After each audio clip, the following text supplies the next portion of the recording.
Yan, pag bibigay ka ng donut, tanungin mo, donut ka ba? Sinabing bakit, pwede pakagat sa may butas banda.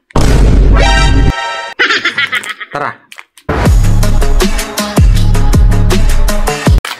Hello guys, what's up? Dahil February 14 ngayon ay nakatanggap tayo sa ating mga tropang Japanese. Yan, Happy Valentine's. Yan.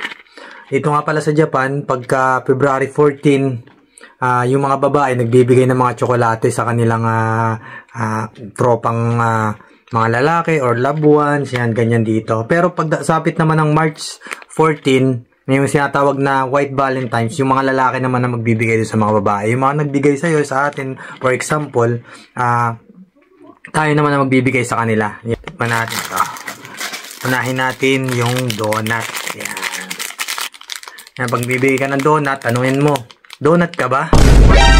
Pag sinabing bakit, pwede pakagat sa may butas banda.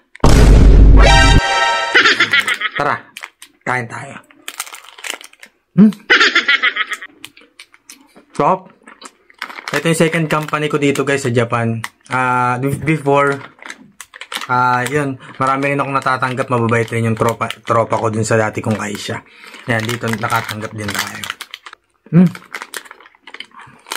Sarap talaga pagbigay. Update ko kayo guys.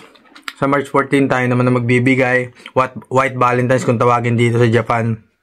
Lamang guys, love and peace out.